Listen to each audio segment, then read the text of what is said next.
going to talk about how cybersecurity is not just a technology issue. We're going to talk about some physical ways to make your data more secure in your workplace. Before we do that, we're going to talk about our funding partners. Of course, we are a member of the Wyoming SBDC Network. We have advisors statewide. You can get in touch with them by going to wyomingsbdc.org for no cost, completely confidential business advising, no matter what state your business is in. This particular program, our Cybersecurity for Small Business pilot program, is 100% funded by the U.S. Small Business Administration. So here's where we're going today. We're going to go through, we have 16 physical security scenarios that we're going to kind of rapid fire through here. Some of these solutions do require some technology intervention, of course, but a lot of them are just basic human behavioral things or physical security things that you might want to look into. So we're focusing on physical space, policies, and behavior of your staff and yourself in your business. So I'm going to jump right in with the first one here. So a customer service rep prints out customer records to review because he prefers working with data on paper. The records come directly from the database and contain PII, personal identifiable information, including customer addresses and credit card numbers. So I'm sure you can already see this could be a problem if not handled properly, but you know, some people are just more comfortable with printouts. They read things better, they organize them better if it's actual printed on paper instead of reading it on the screen. So if you do have somebody who's doing something like this, make sure that any of those printouts are placed in a secure, locked location between uses. That means even if that person is stepping away from their desk. Confetti shred it after use. Confetti shredding is the most reliable form of destroying paper documents, and include the procedure for all of this in your administrative policy. So it's fine to have printed records around. Just make sure that you handle them with extra care, because anybody could walk into your office and see those printouts. All right, here's number 2. And I chose this scenario because I used to work in an environment like this. Your networking servers and routers are stored in a room where visitors and staff have to pass through to access some areas of the facility. So in a well-secured office, those pieces of equipment would be behind lock and key and not in a pass-through space. But as small business owners, you know that your environments are not perfect and you have to work with what you have sometimes. So one thing you could do is, of course, redesign your workplace to isolate that equipment if you have a spare room somewhere. If not, they do sell lockable ventilated cabinets to put that equipment in so that not just anybody or your cleaning staff can have access to those sensitive pieces of equipment. Once you do that, provide access only to staff with the appropriate level of access need. That's probably going to be your IT person. It's probably going to be you as the business owner. Make sure that not everybody has the keys to those cabinets. And secure those keys and access codes to the person with the highest level who needs to be there. And I'm going to throw it over to Marree for this one. Thanks, Paul. Okay, so a small boutique owner keeps a spiral notebook in the top drawer of their desk to track all passwords, including their social media accounts, client portal, email accounts, and billing software. Having a physical notebook to store passwords is a huge risk in itself. We will always recommend a password manager over a physical notebook. Many are free or very low cost and work just as simply as writing it down, except your information is encrypted and protected.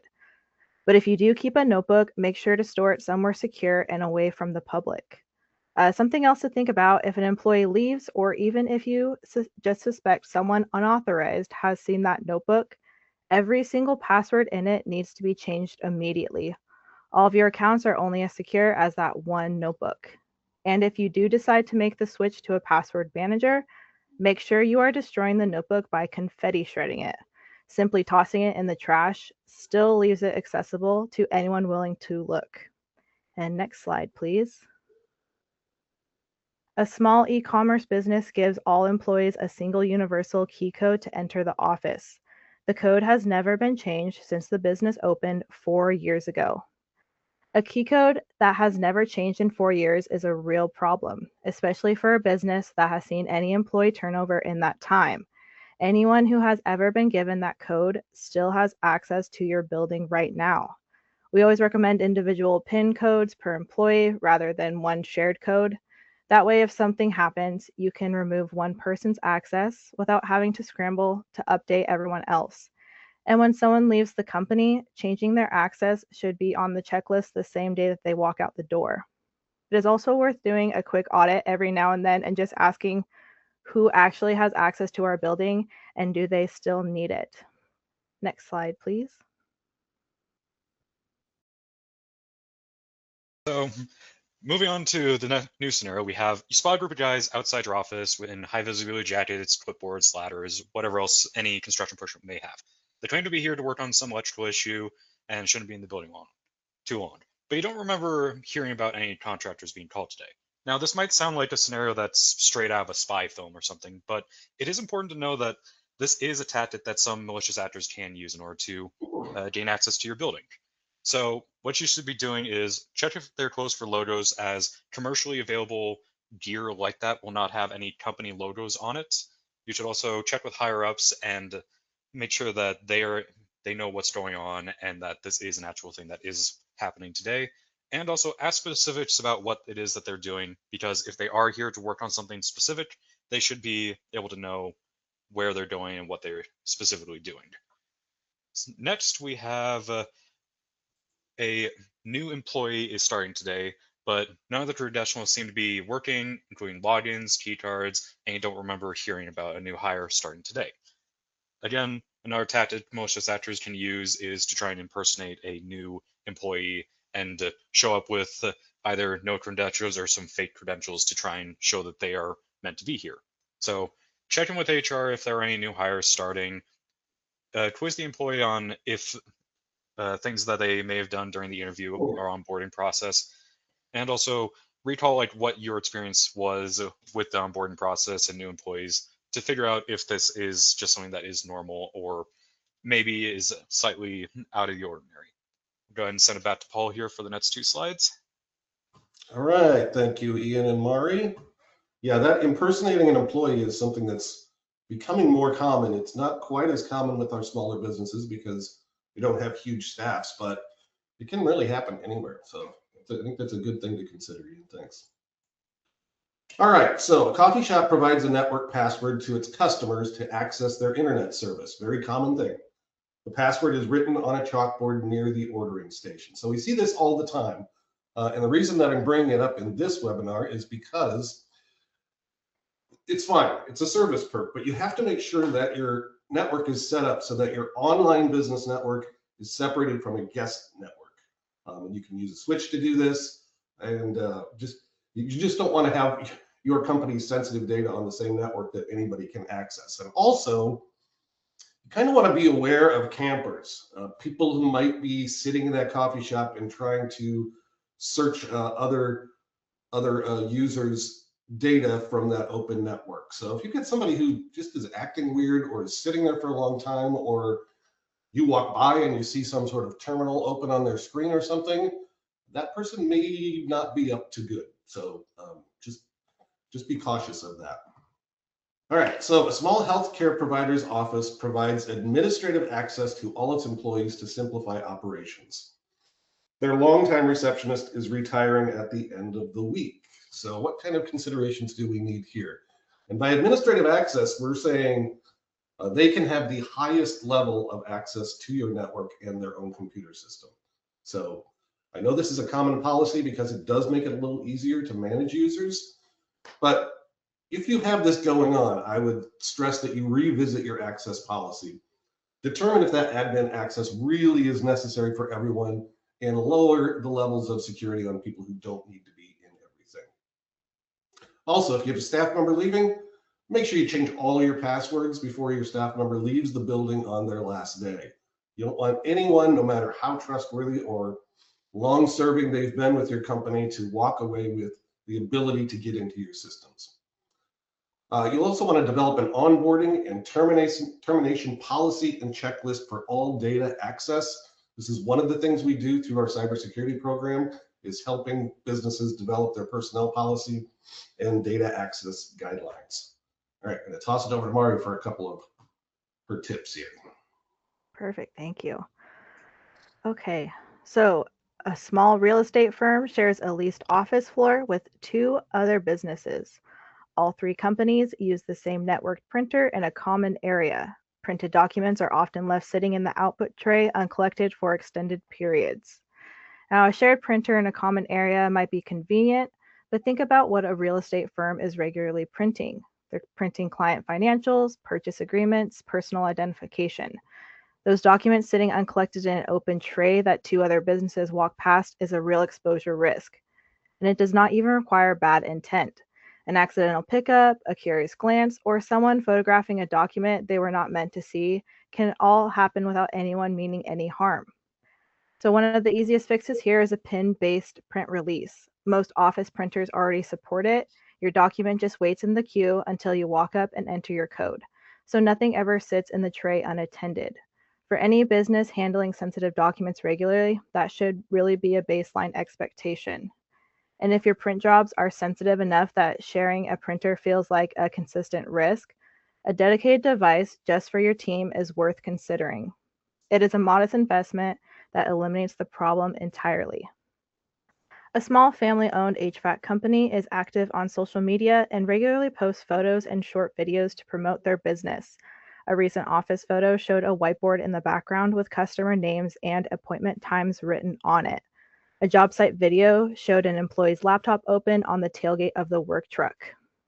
Now, social media is one of the best tools a small business has, and we are absolutely not here to tell you to stop posting. But this scenario is a good reminder that what is in the background of a photo matters just as much as what is in the foreground. A whiteboard with a customer name and appointment times is not just a privacy issue. Think about it from a safety perspective too. Anyone who sees that post now knows who your customers are and when your team will be at their home. This is information that goes well beyond a marketing photo. And I also do want to mention that you should also take these considerations into your personal social media use. The habit that we recommend is that before any posts, anything on the behalf of the business, take 5 seconds to scan the full frame. Whiteboards, open laptops, documents on a desk, paperwork on a truck tailgate, close it, flip it over, or move it before the photo is taken. And one more thing worth emphasizing, deleting a post after the fact does not undo the damage. Screenshots travel faster than corrections, and there's no way to know who already saved what before you took it down. So take the steps to scan the social media post before it is posted. So this is a very simple scenario. On your way into your workplace, you discover a USB drive on the ground. What should you do? Well, it's important to remember that USB drives are used by malicious actors known as rubber ducks. They are meant to steal data on a device quicker than you could possibly ever even begin to try and tear the device out. So it's important to not plug it into any computers and to report the device to any cybersecurity rep or just whoever is in charge of your security, so they may report it and otherwise report it to any employees who may have actually had the USB drive. Next, we have you've been sent out to represent the business at a meeting with a partner company. You've brought your company issued laptop with all your information on your current project. This is just good practice to have, even on your personal device, to have a screensaver set and require a password to be entered to regain access to the computer when that screensaver is started. And it's also important to ensure that the drive on the computer is encrypted, has encryption enabled, so that way, in case of physical theft of the laptop or the drive, no one can gain access to it, and all the data on it is secured. It's also good to have as practice to make sure that any company issued device is logged out to whoever is currently in use of it or who has current ownership of it. All right, thanks. So we've got just a few more here. That tip about USB drives, I noticed Jim Drever's in the webinar audience today, and he's our staff cybersecurity expert. A few years back, I think he was talking to us about those giveaway USB sticks at trade shows. You know, it's possible to put any logo on those and just leave them laying around, and You don't know what it's going to do to your machine until you put it in. So I'm not sure if that's still as common, but I know it was going around for a while. All right, so we're going to wrap up here with just a few more. So a small business owner who works with personally developed intellectual property is wary of backing up data, including trade secrets, on the cloud. She backs up her data on an external hard drive. We are running into this a lot. People just do not trust the cloud storage because of breaches that have happened, or they just want to, especially in the case of intellectual property and trade secrets, they want to physically have control of that data at all times. So if you are going to do a physical hard drive, make sure that you're backing it up daily. Keep backup drives under fireproof lock and key, preferably one on-site, one off-site. Keep that duplicate in a separate place, so if something terrible happens to your office, you know you have it somewhere else. And I would say also make sure that any intellectual property documents you have are also on file with your attorney as a backup. So we trust the cloud up to a point, but there are some people who never will. And if you're going to do physical backups, make sure that you're handling them with the value that they actually have in them, or respecting that value. Marree, one more for you. Okay. So a dental office recently upgraded their computers and tablets. The old desktop computers were put in a back storage room with a vague plan to deal with them later. 2 older tablets were donated to a local school without any preparation. A retired laptop was sold on Facebook Marketplace to someone in the area. Now, one is really common and almost always unintentional. New equipment arrives, everyone is excited to get set up and back to work, and the old devices get pushed to the back room or handed off without a second thought. The intention is good, but the execution here created a serious problem. For a dental office, this goes beyond a security issue, and this is a HIPAA issue. Patient information is federally protected, and improper disposal of devices containing that information can mean fines and mandatory reporting that a small practice can really struggle to absorb.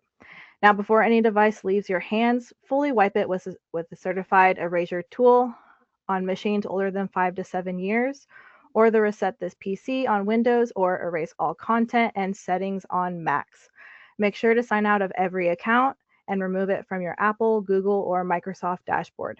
And make a formal checklist every single time you upgrade, not something you figure it out later. The devices still sitting in that back storage room need that same attention.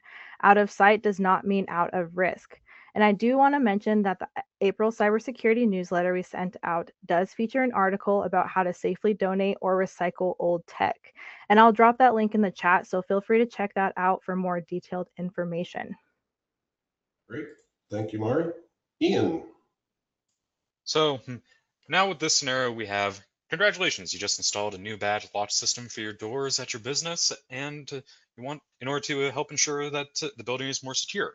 So some good practices with this are going to be making sure that any social media posts, just like Marree was saying, make sure that you don't have the badge shown up in any good quality detail, because some malicious actors can take that image and create copies of it to try and pass off that they are indeed able to have access to your business, and that their badge just isn't working for whatever reason. It's also useful to have additional information on the back of the badge to help verify legitimacy of these badges, just in case someone does try to make a faux copy of one. And finally, employees have been using their computers to charge their personal phones when they're on low battery, and they have also been requesting access to the company Wi-Fi for their personal phones. Now, this doesn't seem like that's this big of an issue, but it honestly can be. Phones can still carry malicious payloads that can compromise computers, and Wi-Fi access can also be compromised due to phones with compromised security. So it's best to have a policy where only wall chargers are allowed for personal phones. That way they aren't getting connected to any computers and talking back and forth between them. And having an approval process for the Wi-Fi for personal phones, just so that way, in case a compromise does happen, you know how it happened, where it came from, and how to prevent it from happening again. All right, and we talk about this all the time, and we know it's a pain, but our recommendation is to not allow employees to use their personal phones to conduct business. Have separate phones that are dedicated for business use. All right, so that's our 16 scenarios for today. We're just trying to come up with a lot of different angles to look at this with. We are winding down our Cybersecurity for Small Business program. We will be doing webinars in June, July, and August, but we still are happy to advise on cybersecurity issues or help you with personnel or admin policies. All you need to do is get in touch with me and we'll get you set up. So with that, thank you, Marree, Ian. Thank you, Tyler, for running the webinar. Thank you for your input, Jim. And we will see you all in June. Have a great afternoon.